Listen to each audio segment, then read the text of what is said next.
Okay, good morning, everyone. My name is Dan Holmes. I'm hosting today's webinar and here to introduce our speaker, Ben Earwicker.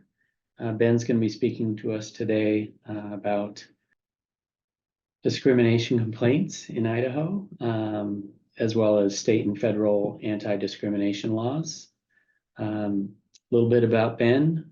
Ben served as a faculty member and administrator at universities in the US and New Zealand for 13 years, and now serves as a director of the Idaho Human Rights Commission.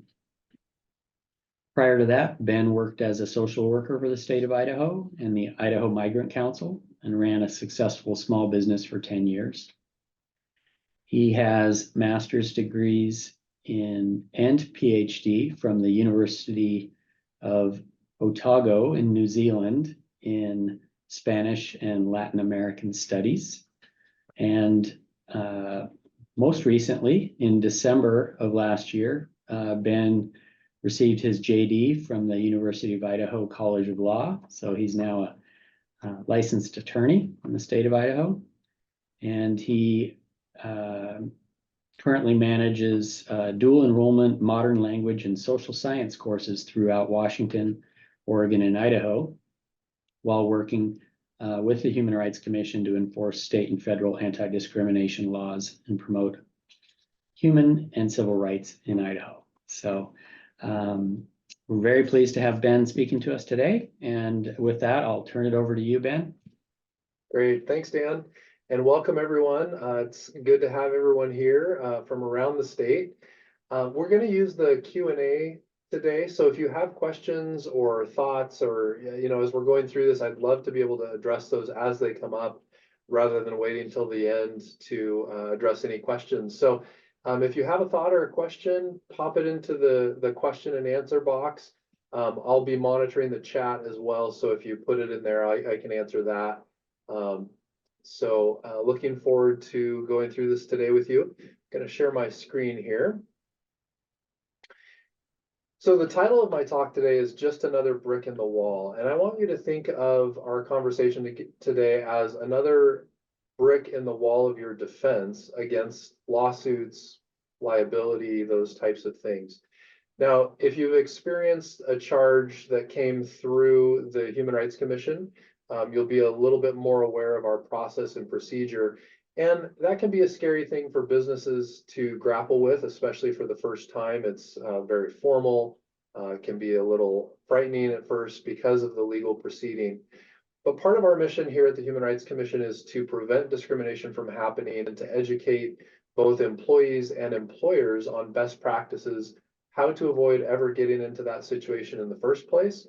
But if you do find yourself responding to a formal charge, how to best work through that process. So I wanted to kind of prepare today in that kind of vein of thinking. So how do you respond to a formal charge of discrimination? What are some best practices to avoid that in the first place? But if you find yourself in that situation, what are some tips and tricks and ways to work through that effectively in defense of your actions? And so we're going to walk through that today. So the first thing I want to talk about is the scope of today's talk. First and foremost, I want to briefly explain the Human Rights Commission, where we fit within the state and how our process works. We'll talk about what to do and what not to do during an investigation. Again, many of you have gone through a formal investigation previously. We also offer mediation, and that's one way to handle a claim is to try to resolve that through formal mediation. So we'll talk about how to work through that. And then finally, if we have other questions at the end, I'll make time to answer those.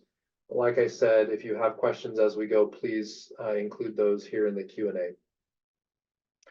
So by the end of today, I want you to be able to do a certain number of things. Number one, understand and articulate the investigative process. So if you have HR colleagues, owners, managers, or employees who question, what does that process look like? Or if you receive a complaint, hopefully you won't be completely blindsided that you'll have a sense of what to do and how to handle that. Number two, articulate agency best practices. What are some things to avoid? What are ways to respond to a charge of discrimination? And then finally, confidently respond to a formal charge. The Human Rights Commission is not here to trip anyone up or go after businesses and make your life difficult. Our job is to respond as a neutral third party to investigate claims, to issue determinations whether or not discrimination has occurred, and then to seek to resolve that all before proceeding on to litigation in the courts. We were created by the legislature to do just that, to prevent charges from escalating and continuing on into litigation. And so we do everything we can to try to address and resolve complaints early on in the process and throughout our investigation. So what is the Human Rights Commission's process for an investigation? Well, it's the next step in the process of a complaint if a complaint is not resolved internally. So if HR is unable to resolve something to the satisfaction of the employee, in many cases, if there's some element of protected class allegations of harassment, discrimination, retaliation, then oftentimes employees will come to the commission or to the Federal Equal Employment Opportunity Commission and file a charge. We'll talk a little bit more about that in our relationship to the federal agency. We do have a work share agreement, and most charges are concurrently filed with both agencies. For the most part, the Human Rights Commission here in Idaho takes the lead on any Idaho charges. So even if an employee goes directly to EEOC out of the Seattle field office and files a charge, in most cases, I would say more than 90% of the time, those charges are then transferred back to us for processing and investigation. So what we're looking at when we have a legal filing is the who, what, when, where, and how, the factual basis of the complaint. We are a fact finder in the same way that a jury is a fact finder in a court of law. We also want to understand the why, the motivation, the intent. What was going on for all of the parties involved, coworkers, supervisors, managers, HR? What was the goal in all of these interactions? Did HR intervene to stop and prevent future recurring harassment, for instance, if there's a claim of sexual harassment? Why was a supervisor motivated to demote an employee? Was it truly because of a discriminatory motive, or were there performance issues, or were there a mix of issues that we can identify?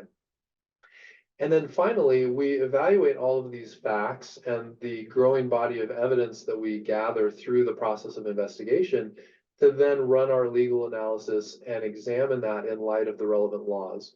And so we have questions of both fact and questions of law, and we're constantly evaluating each case in light of both of those things. So when you're thinking about responding to a charge, first and foremost, you want to get all of your facts straight and get as many facts as you can to argue your position and based on the factual situation. Then we're going to look at those facts and apply the laws and determine what has happened. Is it jurisdictional, first and foremost? Is there a potential violation? And if so, what was that violation? Lastly, how can there be a remedy for that? And what does a resolution look like? Now, the Commission's work is centered on three different areas: prevention, protection, and resolution.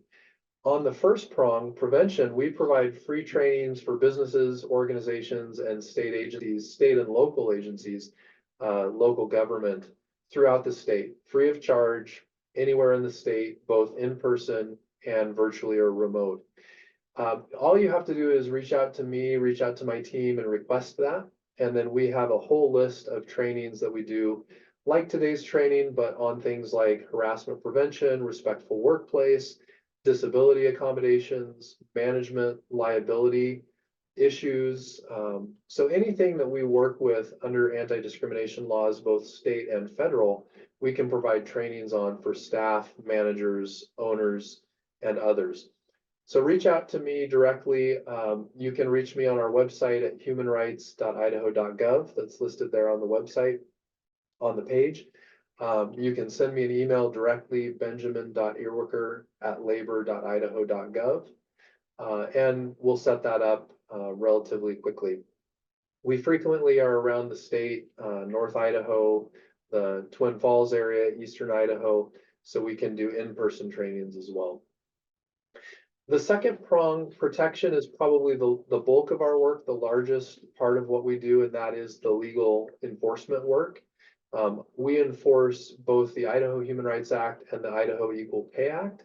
And then through our work share agreement with the EEOC, we also are involved with the enforcement of Title VII of the Civil Rights Act, the Age Discrimination in Employment Act, the Americans with Disabilities Act, the Equal Pay Act, and now the Pregnant Workers Fairness Act, which does not have corollary at the state level, but we work with EEOC for their enforcement of that new act that just came into effect in June of 23. Finally, the third prong of our work is resolution, and I'm really proud of our robust mediation and conciliation program. When we have parties that agree to mediate, in most cases, we can resolve those cases through mediation. Now, sometimes that involves some form of monetary settlement for damages, lost wages, those types of things. In other cases, it involves things like perhaps a rehire, a transfer of position, a letter of recommendation.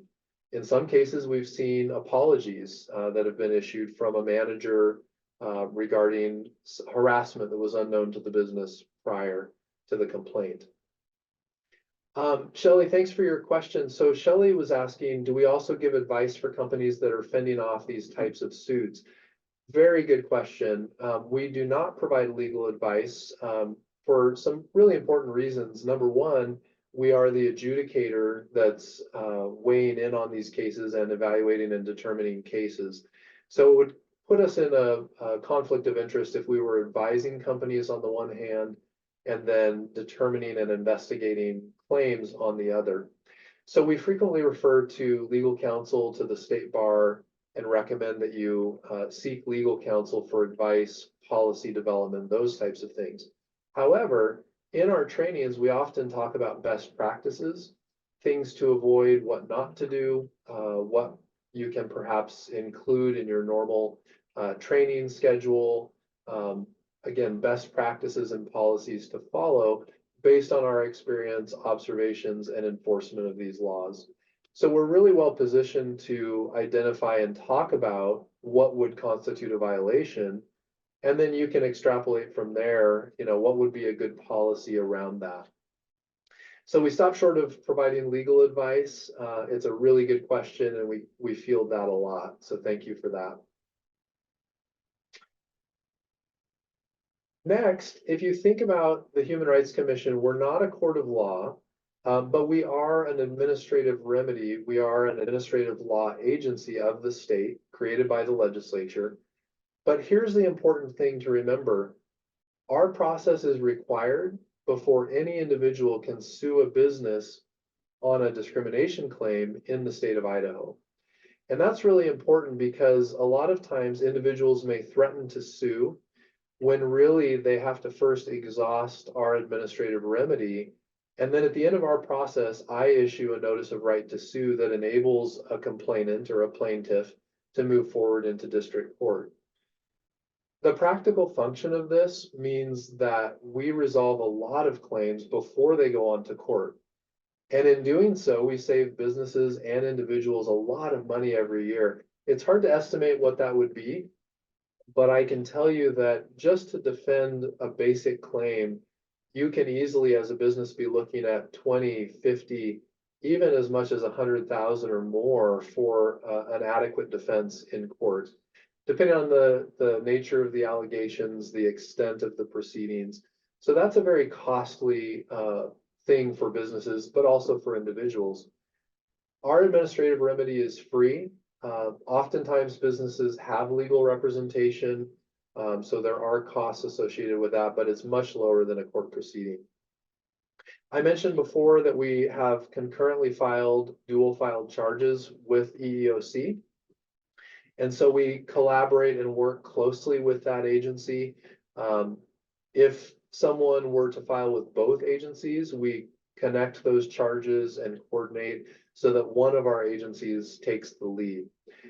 For some of you that are working with large interstate or multi-state businesses, perhaps international businesses, there are situations where EEOC may request to be the lead agency if there are multiple charges filed against the business in multiple states.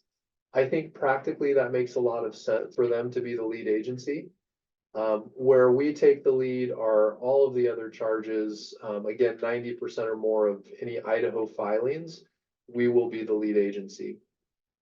Now we follow guidelines, recommendations, state law, of course, and state court holdings, but we also look to federal law enforcement, federal guidance when interpreting both state and federal law.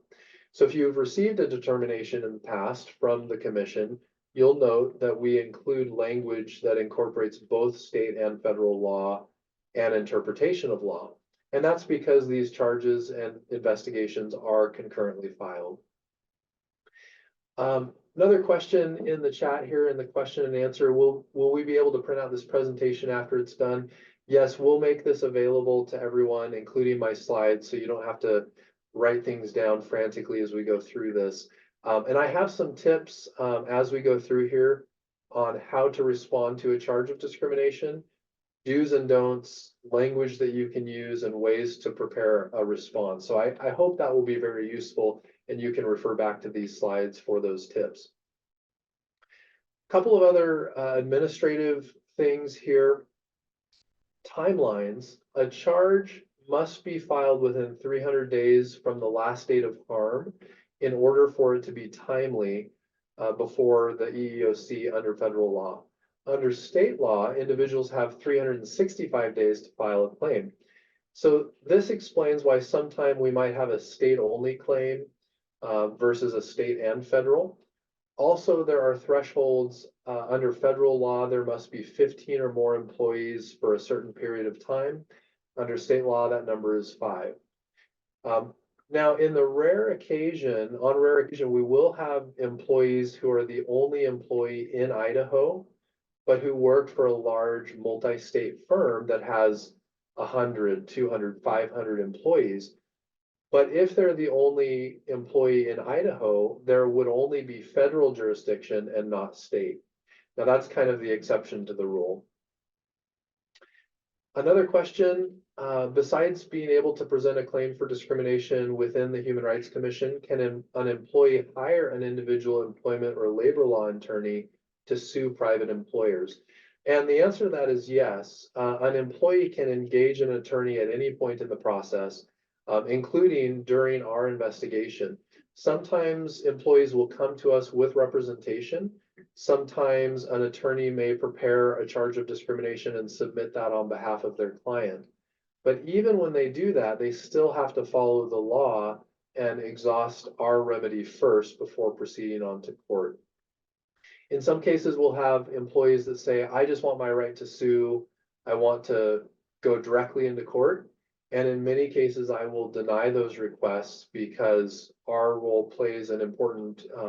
process plays an important role in preventing litigation and trying to resolve complaints. If someone requests a notice of right to sue after 180 days and we haven't completed the investigation, I will release that. By law, I have to release that after a year, but we line that up with the federal process as well. All right. Last fiscal year, just a couple of data points here, and then we'll get into some of the practical application. Last year, we had more than 300 filings. We've had as many as 500 in a year back in 2019. The vast majority that go all the way through investigation are no probable cause findings, 72% on average. About 10% are mediated or settled at some point in the process. And another 10% are probable cause findings that are either resolved or fail to conciliate, which means that they go on to receive the notice of right to sue. The number of claims that are dismissed, so within the last 10% that are non-jurisdictional or dismissed, I would say that probably 7 to 8% are non-jurisdictional for one reason or another. Maybe there aren't enough employees, maybe it's untimely, so it's beyond the 365 days. Perhaps there's a legal analysis that we evaluate and decide that it's non-jurisdictional. But the percentage of claims that are dismissed are fewer than 5%.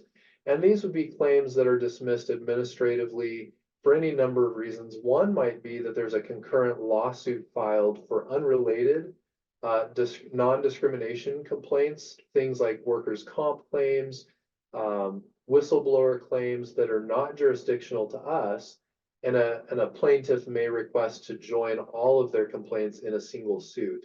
And in those cases, I will administratively dismiss. In terms of the topic areas or the content of a complaint, almost 60% are related to discharge or being fired. That's by far the largest issue that we see. Less than 10% are related to sexual harassment. Now, we did see an increase around the Me Too movement. About 6 months after that was in the press a lot in 2018, in October, by the following spring, we saw an increase of about 100% in those filings.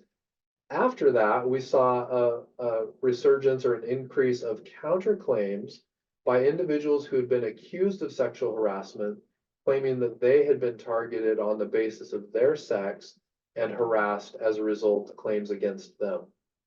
Very interesting course of events, and that has since leveled out to pre-Me Too movement numbers. About a quarter have to do with harassment or some form of intimidation. A solid third every year are related to a failure to accommodate. Most of those relate to disability. During the COVID era, we saw an increased number of religious accommodation complaints, but a third of those are related to some form of accommodation. And lastly, about 20% have to do with varied terms and conditions of employment. And that's where an employee says, I was treated differently than my coworker, and I believe it's based on sex, disability, race, color, national origin, age in employment, or religion. All right, I want to talk just very briefly here about the hierarchy of resolution. Now, at the lowest level, where we want to try to resolve things, of course, is through informal means in the workplace, through HR with management, informal problem solving, conflict resolution, and coaching. Unfortunately, sometimes that doesn't work, and it's not always management's fault. It's not always the employee's fault. There are a number of factors, but that may escalate and move on to internal complaints, formal investigations. We may see employees on PIPs, performance improvement plans, or other forms of discipline and corrective action. I'll just throw this in here, but many courts have held that a performance improvement plan in and of itself is not an adverse employment action under anti-discrimination statutes. In other words, if an employee comes to us and says, I was put on a performance improvement plan and that was an adverse action, that may not be jurisdictional to us because that's within your right as a business, as HR, or a manager to place an employee on for performance-related issues. The one exception is if a PIP or discipline is used unfairly and other employees are not similarly treated or placed on improvement plans for the same or similar conduct and performance. So the caveat is that it can constitute a different term and condition of employment, but by and large, a performance improvement plan is not considered an adverse action. From there, we move into external complaints, OSHA complaints, Industrial Commission, Workers' Comp, Department of Labor, Wage and Hour complaints, Human Rights Commission complaints. And if issues are not resolved at that level, then eventually a smaller percentage of those will go on to court, either the state district court, federal, or appellate courts. Now, those of you that have been sued, I feel your pain. Here at the commission, we have been sued on occasion. We've had one case that went all the way to the Ninth Circuit on appeal. We won at the Ninth Circuit at the appellate court level, but I know what it's like to go through litigation as a plaintiff, as a defendant, facing plaintiff's claims. It's not a pleasant process. It's expensive. It takes a lot of time. But if you manage the lower levels well, you'll have the evidence and for discovery to raise a strong defense once it goes to court. I mentioned before, I won't spend a lot of time here, but these are the laws that we enforce. At the state level, the Idaho Human Rights Act and the Equal Pay Act. And then the corresponding federal laws. Now, I will clarify that the Human Rights Commission does not enforce federal law, but through our work share agreement, we assist in the enforcement by the federal agency. And so those are some of the laws that are enforced. They also enforce GINA, the Genetic Information Act, and some others that we don't have any involvement with. Now, I want to just emphasize and kind of pull the curtain back on our process a little bit. So on the left, you'll see a list of the steps that we go through when we receive a filing of discrimination or retaliation. We have the initial inquiry followed by the filing of the charge. Now, when you receive a charge, it may feel like the Human Rights Commission is representing a party against you, or that we are the ones that are filing a charge, and that's actually not correct. We are a neutral party. We facilitate the filing of a charge, and more correctly, we receive charges of discrimination that we then prepare so that they fit the statutory guidelines for a filing. But whenever possible and as much as possible, we receive those in the words of the complainants, the plaintiffs, and simply receive the filing and then process service on the business or organization. So there's service of process, we offer mediation, we gather position statements, we conduct the investigation, we synthesize and analyze the data, all of the evidence, and we reach a conclusion and determination. Now on the right-hand side, you'll see some other, what I would say are our internal assessment of each of these stages. This is what we're looking for, or what we are analyzing at each stage of the process. At the inquiry stage, we are screening for jurisdictional versus non-jurisdictional claims.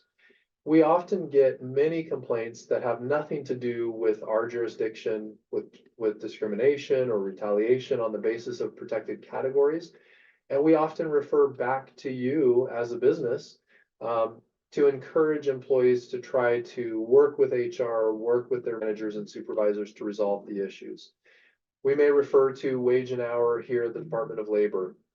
We may refer out to agencies like OSHA or workers' comp through the Industrial Commission. Once a charge is filed, we are neutral. And so we're not taking sides. We do evaluate evidence as it comes in, but we know that when we receive a filing, that's just one party's perspective, and there will be other perspectives. There will be more information that we gather.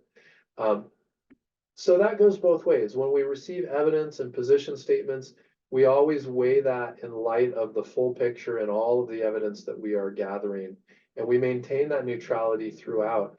The one exception is if we find probable cause to believe that discrimination has occurred, we do pivot at that point and represent the interest of the commission in bringing resolution to the issue and preventing further discrimination. But that's the only point at which we are not neutral, and that's only at the end of a complete and comprehensive investigation. Once we serve process and an investigation is begun, we begin the burden shifting process. Now, every party has a legal statutory right to respond to complaints against them. For a business, that means that you have a right by law to respond to a complaint against you. Now, even if there's not a lot of evidence in support of an allegation of discrimination, that will be served because a complainant or an individual has the right to file so long as they can establish what's caused a prima facie showing. Have they established, number one, that they're a member of a protected class that's protected in Idaho under state law? Number two, have they experienced some adverse employment action? And thirdly, have they shown a nexus or some connection between those two? If they can do that minimally, then they can file a claim. But then you have a right to respond as a business to that allegation. And in very few circumstances will I administratively dismiss a claim at that stage until you've had the right and the opportunity to respond in writing. Once we get through that stage, we get into mediation. We offer that. If you've never experienced a claim, you can always ask for mediation, and that's something that we offer free of charge to parties to a claim. We're looking at timeframes. When I stepped into this role, I joined the commission in 2016. Since my role as director and administrator, we've reduced the time from more than 12 months for the average claim to less than 9 months. Now, 9 months still sounds like a long time, but much of that time is waiting for parties to provide evidence and statements and responses.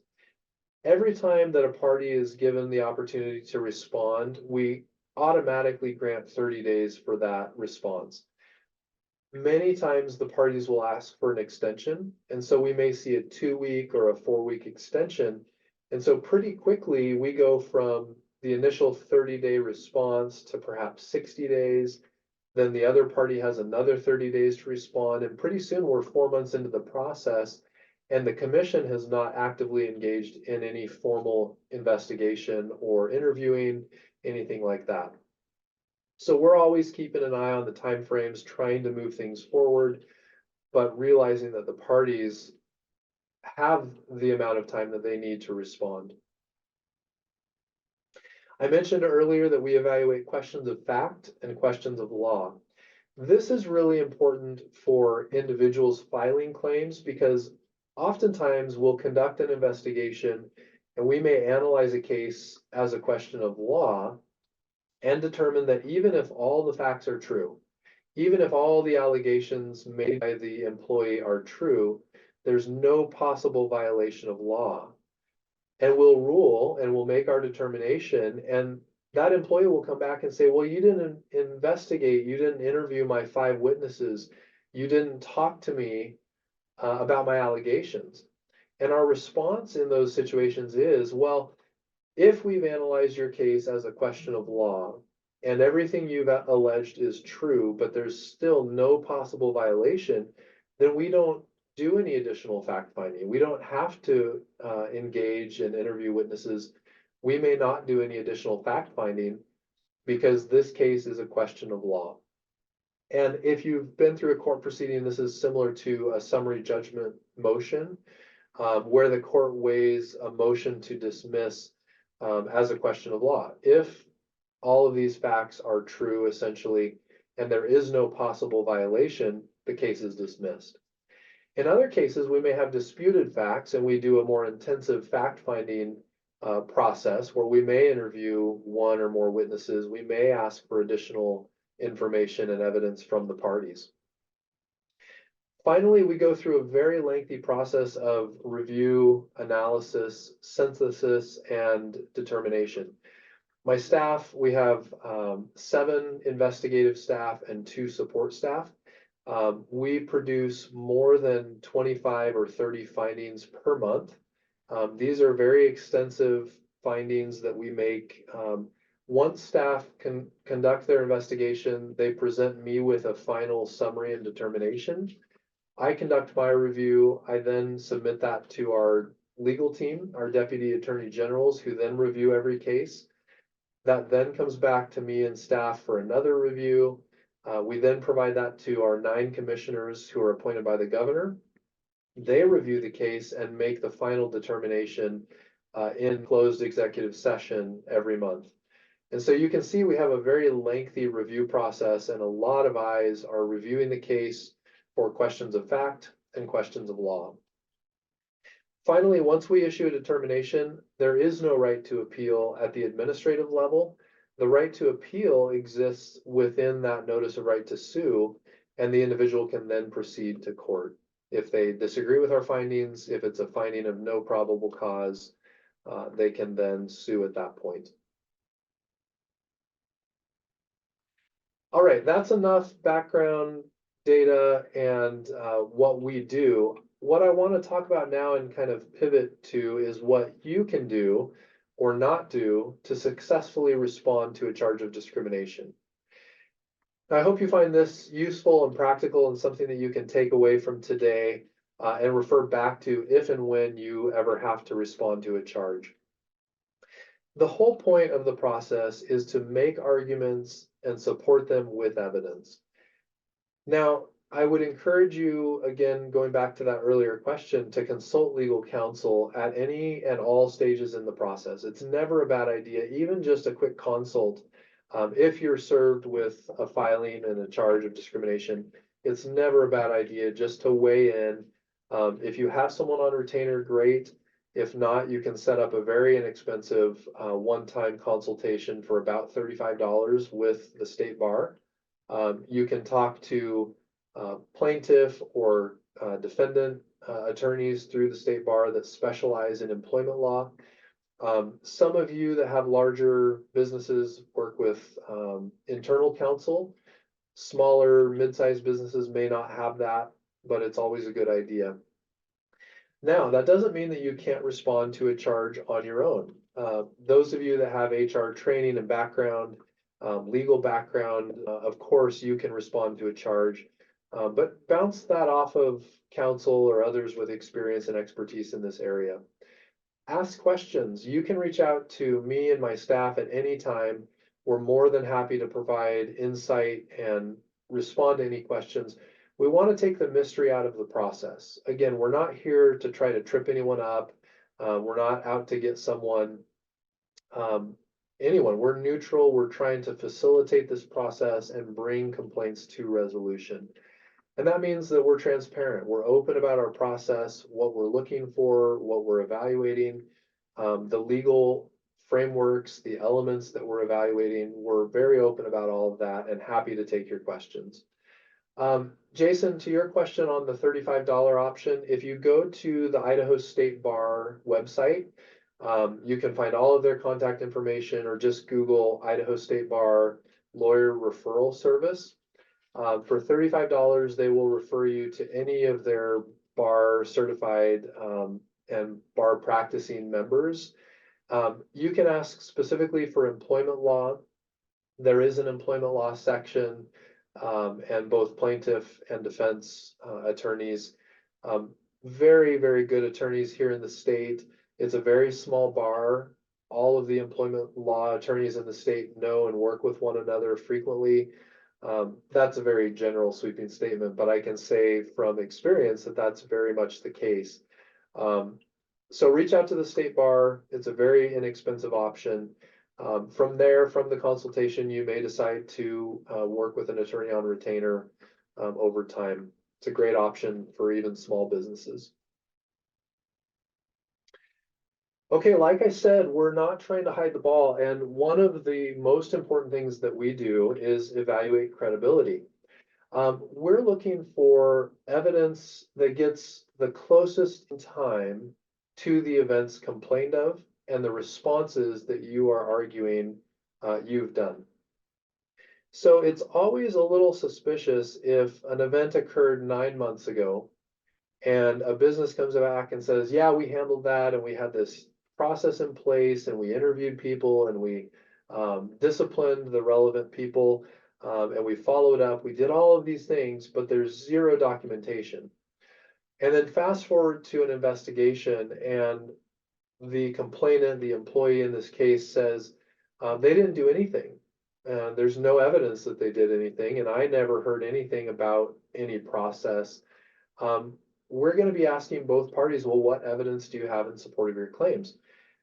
Then if we get position statements and witness statements that were clearly crafted within the last month or two after a complaint of discrimination has been filed, that gets to a question of credibility. How much weight can we give a statement that was recently prepared more than a year after the events themselves happened? So it's always really good evidence to do it in real time as events happen. My recommendation and what I do as a supervisor and manager, I write hand notes, I type notes, but I always do some form of date and timestamp. The best way to do that is to email your notes to yourself and save a PDF of that email.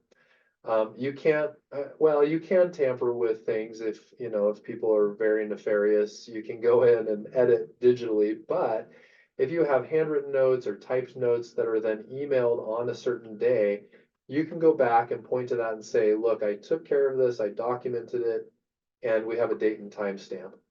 The closer in time, the better. Contemporaneous evidence, notes, all of that, recordings, those are the best. Be internally consistent. Now, narrative change over time, memories fade, memories and recollection may change. So again, going back to that original documentation, that's going to be the very best evidence you can provide. This last point I want to emphasize, a lot of times, and attorneys do this as well, it's not just businesses defending themselves. A lot of times we want to just put the best foot forward and only talk about the good facts. And it's easy to want to paint an employee in a really bad light and try to make the company look really good and the managers did everything right and HR intervened. But when we talk about credibility, there's something a little off about that, because I know, and I think we all know, that we don't always get it right every time, 100% of the time. I don't always get it right. My staff don't always get it right. When we talk about our own internal personnel issues, there are going to be bumps in the road. There are going to be missteps. Just because an error is made doesn't mean there's a violation of law. And when we see a party that says, yeah, we kind of messed up here and we should have done this, we didn't, but as soon as we figured that out, we made it right. And here's what we did in response. That carries a lot of weight and really builds credibility from our perspective as we evaluate these internal claims. So being forthright about both good and bad facts is a really good practice. This is a good practice not only at the administrative level, but in court as well. You know, really good lawyers raising a defense will do just that. They will raise both good and bad facts. They may downplay the bad and overemphasize the good, but they're not going to ignore it or pretend that it didn't happen. And that's a really good practice to have. Right, before I go on here, are there any other questions that you're thinking about when we talk about what to do and what not to do? Good, we have an anonymous question here. Do you still have to be actively employed or on terminated status to file a claim with the HRC due to poor terms and conditions of employment? Great question.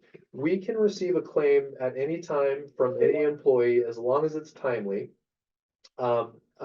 So as long as it's within that 365 days, we can receive that from an employee who's been terminated or still working, and including employees or prospective employees that have applied for a position but were not hired and suspect that the reason was due to a protected class and discrimination on that basis. So terms and conditions of employment are what we consider to be, for an employee who's still employed, an ongoing or continuing action.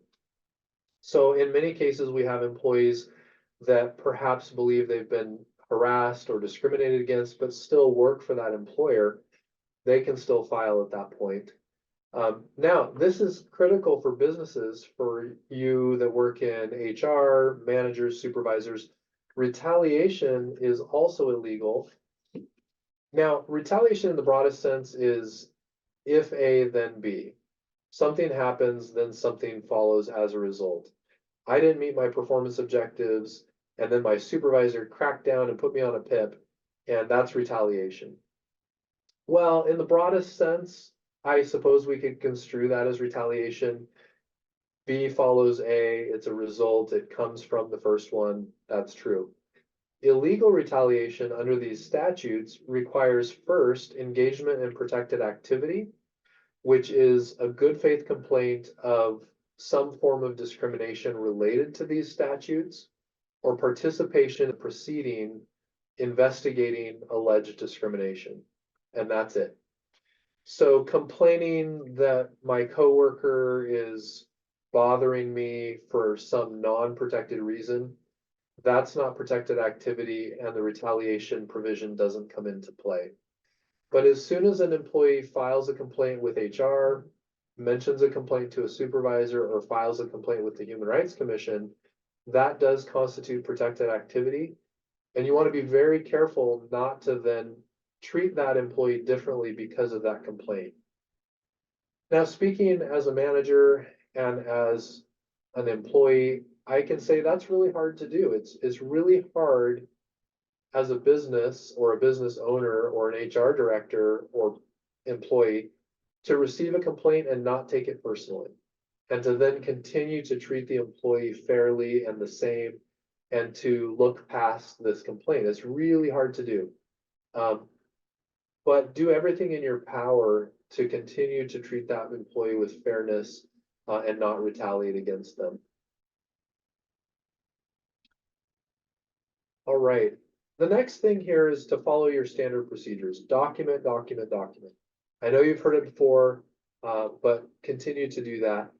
Now, here are a few tips that I would highly recommend. I have implemented this in our own summaries with my staff. So if you've had a claim years ago and had a claim more recently in the last 7 years or so, you'll notice that our format is quite different. It's more concise, it's more synthesized, and it's very intentional. And I've trained my staff to use what's called the IRAC format. This is the issue, rule, application, conclusion format.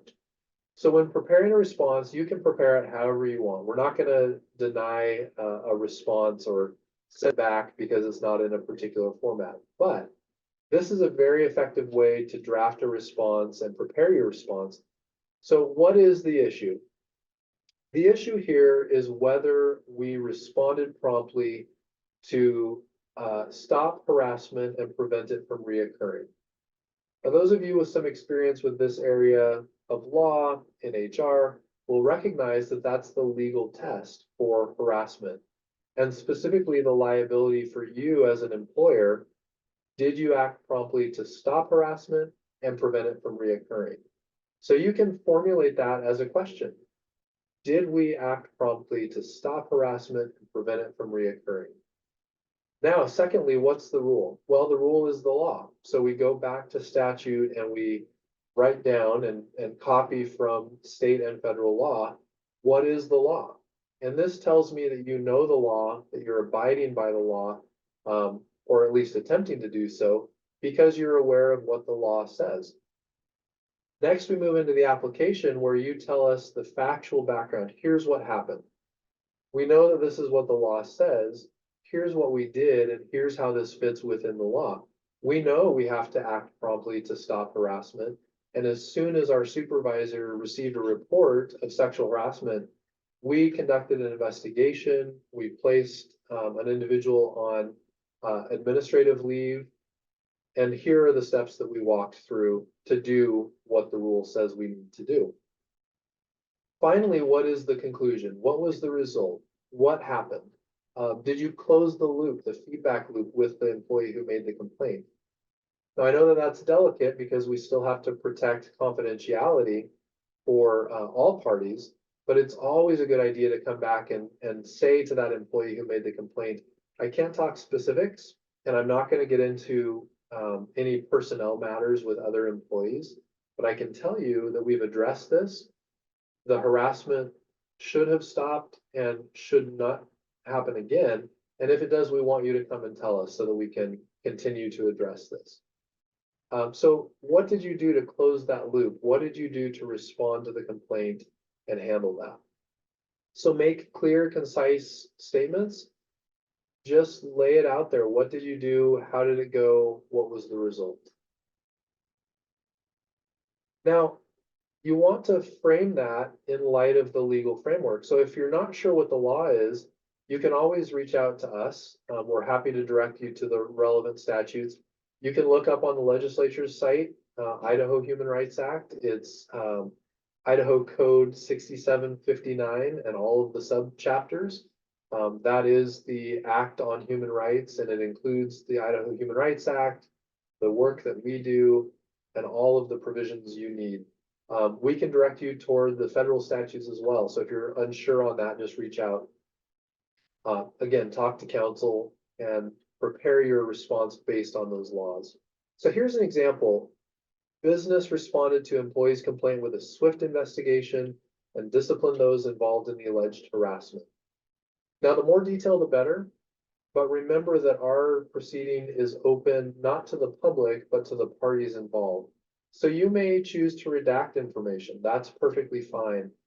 You may want to say something about the type of discipline that you engaged in, but not get into a lot of detail with that specific employee.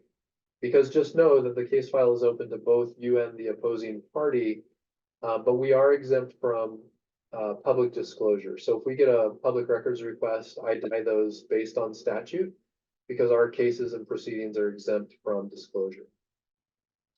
And then finally there on the example, employee did not report any further harassment. So again, closing that loop, what did you do? What was the result? And you know that there was no further harassment because you didn't observe it and the employee did not report that any further. Even better if you can go one step further and say, and 2 weeks later, we followed up with the employee and confirmed that no harassment continued. And then 3 months later, we did the same, right? So the more you can show an intentional process and follow up, the better. Now, here's what not to do.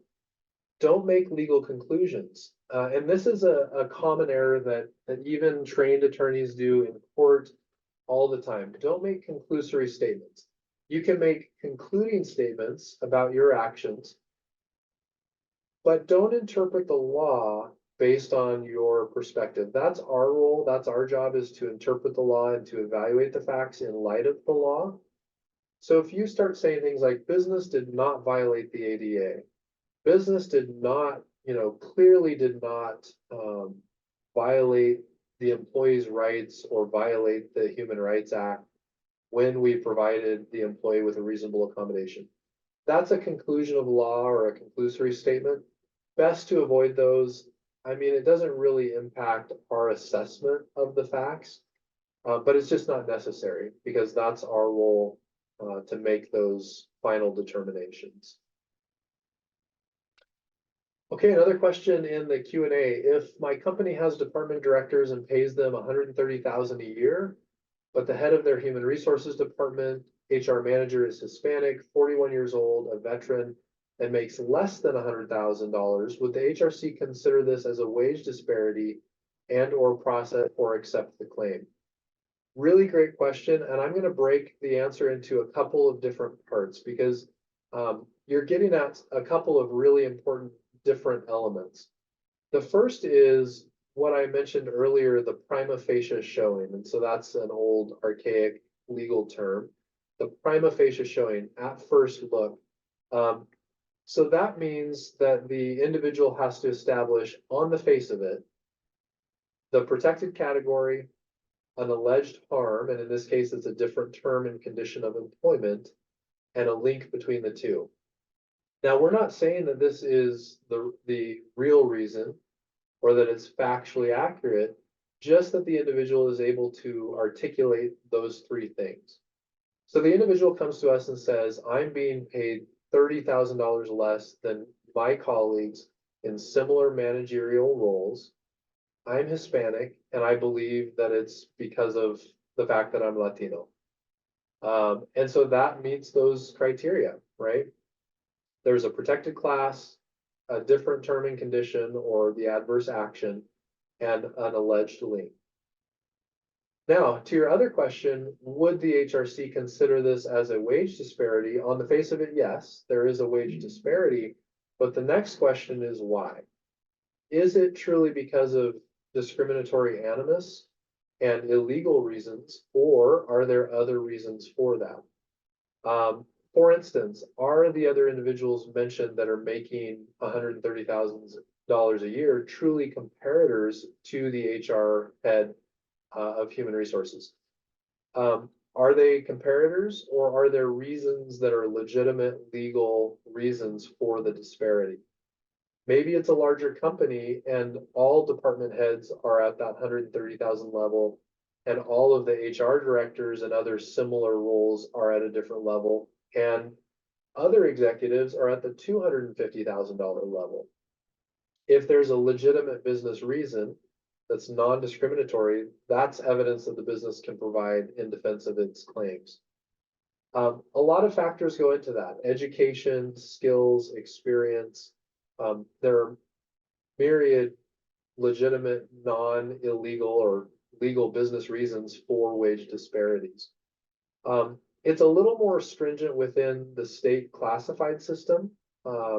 Private businesses have a lot more leeway in establishing pay, but we do look at comparators and how those salaries are assessed and applied. Another thing is new employees that come on. We saw this a lot during COVID with the wild fluctuations in unemployment, and for a time how difficult it was to hire employees, especially for lower wage jobs in the service industry and other related industries. And we saw wages going up to recruit and attract and retain workers. So sometimes employees that had been there a long time that didn't experience a wage increase would complain that their counterparts who came on later were paid more for similar work or the same work, and alleged that it was because of protected classes. Well, there was an economic and business argument to be made successfully that the reason for those disparities was in fact economically driven and necessary to retain those workers.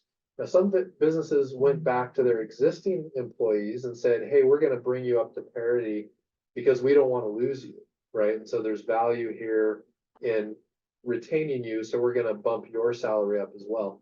That wasn't always the case, and it wasn't required, but that was the source of some complaints for a while there during COVID.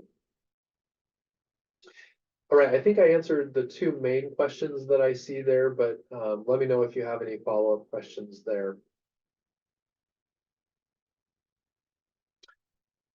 All right, so while you might avoid conclusions of law or conclusory statements like on the last slide, you can absolutely ask for a finding by the commission.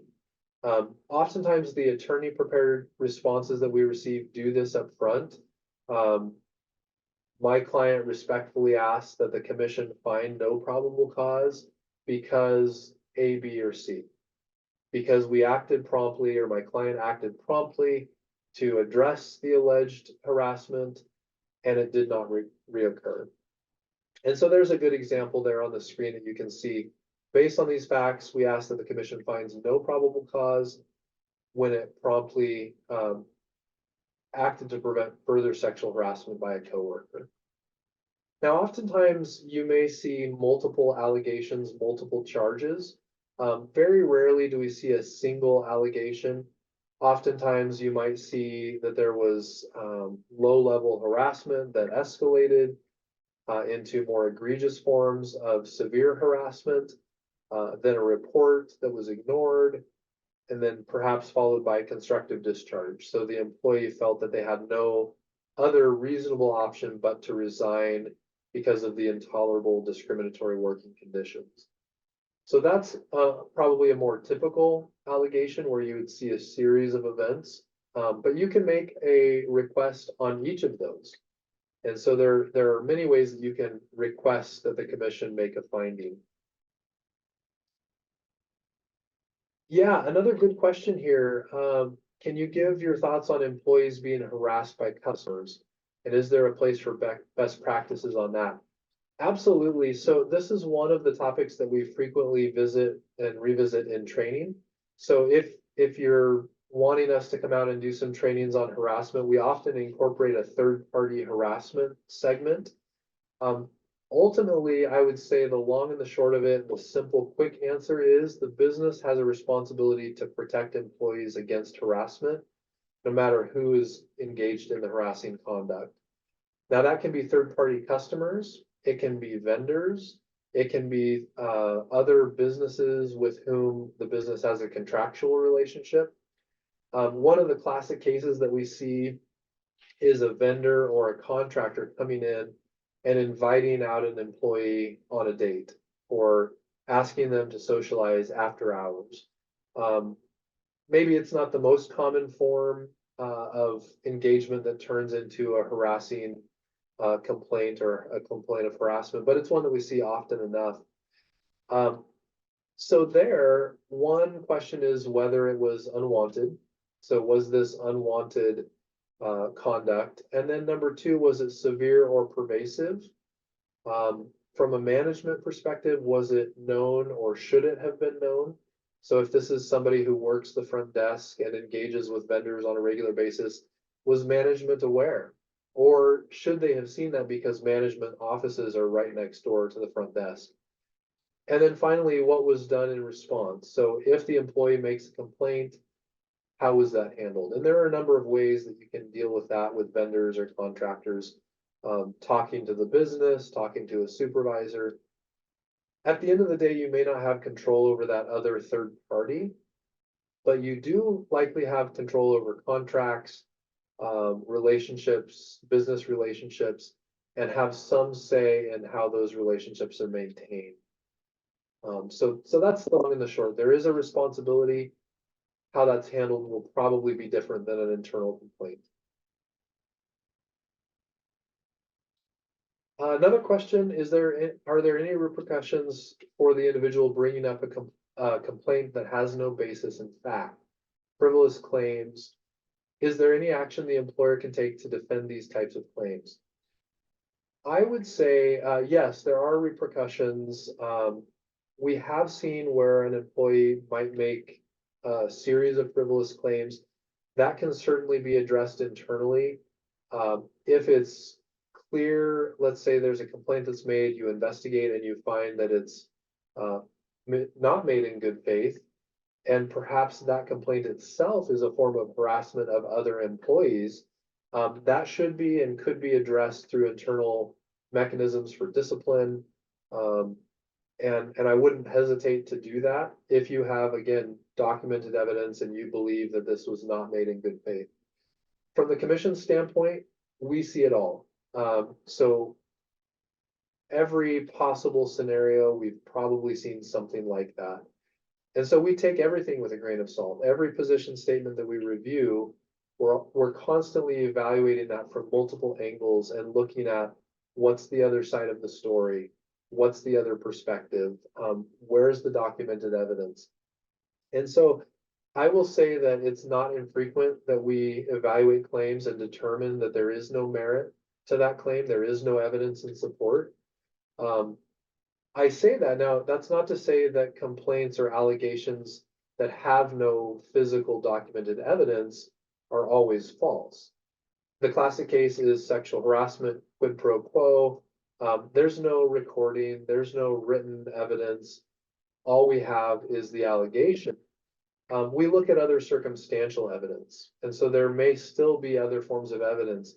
A coworker comes out of a manager's office crying, and other coworkers see that and try to comfort that individual, and they share what just happened. You know, those are all forms of credible evidence that may not be direct evidence. So I'm kind of talking out of both sides of my mouth. When looking at evidence, we look at credibility, we look at whether the complaint is frivolous or has any evidence. On the other hand, there may not be hard direct evidence, but we can also look at circumstance and circumstantial evidence. All right, retaliation, I mentioned this before, so I won't belabor this point, but keep in mind that retaliation within this context is only related to protected activity related to those 7 protected bases. And in employment, we have age. That doesn't matter outside of employment. So we enforce provisions, anti-discrimination provisions and laws in housing, education, and public accommodation. But age is only relevant in the employment context. Bottom line, strike it from your to-do list. I think this goes without saying, but fight the urge, because it's a very natural response to be offended, to be frustrated, when you receive a complaint, especially if it's a current employee that still works for the business. It's really hard to separate. But do the right thing, do the professional thing, try to separate, your response on the one hand and the work that you have to do to respond to this charge from your day-to-day interactions. It's really hard to do. I'm not gonna pretend that it's not. It's a natural response to want to respond, lash out, treat somebody differently, and it's hard to not take it personally. So recognizing that this is a difficult thing to do, make it a priority, and again, document what you've done to make sure that you're treating people fairly, regardless of whether they filed a charge or not. Nancy, great question. So on that line of thinking, if an employee files a complaint against their supervisor, is it legal for that supervisor to then say that they can no longer have that employee work for them and request to have them moved to another department in another physical location? Excellent question, and it raises a lot of different things that you do want to consider. And first and foremost, I would engage HR and probably legal on this question, because it is possible to make changes to the working environment based on this reason, because business effectiveness and the ability to work together as a team is a really valid and an important business consideration. How that's done will make all the difference between something that is retaliatory and something that is a good business practice to maintain effectiveness of the team, of the individual, and of the supervisor. So I would be very careful as you walk through a process like that. It's absolutely possible to do, but you want to do it very thoughtfully and carefully.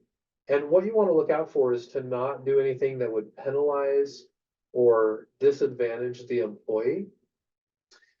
If you're interested in a really terrible case, but a good case study, look up Fuller versus the Idaho Department of Corrections. This was a case that went before the court, and it was one of the largest jury verdicts on a civil discrimination case in Idaho history. It was a $1.64 million verdict, later reduced because of caps to $300,000 for the plaintiff, Miss Fuller. She alleged that she was sexually assaulted by her coworker numerous times outside of work. In response, the agency placed both individuals on leave, but she was placed on unpaid administrative leave because of policy. And that was a real focal point for the jury that was outraged because the accused was placed on paid administrative leave while she was placed on unpaid leave. There were other factors, but the jury felt like this was obviously unfair, patently unfair to the one who had complained of discrimination and sexual harassment and assault to be disadvantaged in that way. So anytime you're making a change to physical location, to job responsibilities, job duties, always be aware of whether that is in fact or could be perceived as a disadvantage of employment. Physical location is really important. A lot of big businesses here in the state have multiple locations. Years ago, my wife worked for a prefab site and had multiple locations. Well, some locations are much more desirable, faster access off the interstate, maybe closer to home. And so sometimes a move of physical location can be to an employee's detriment, or the opposite can be true. So just keep all of those things in mind, walk very carefully through that. It's possible, but be cautious. Let me just remind you, if you're interested in our free trainings, we're happy to do that. I have a whole list of more than a dozen common trainings that we offer. Even if you just want to explore that and see what we have on offer, reach out to me directly, benjamin.earwicker. You can see how to spell my name there on the screen, at labor.idaho.gov, or you can visit the website humanrights.idaho.gov to find more information. You can reach us through the website there as well. Let me know. We'd be happy to come on site or do those remotely.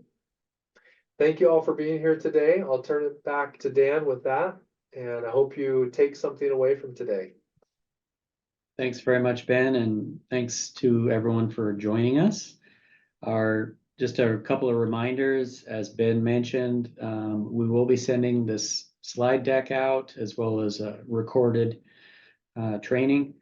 And our next employer webinar will be April 24th, and that is related to wage and hour, wage payment laws and compliance. So hope you can join us for that one as well. Thanks very much.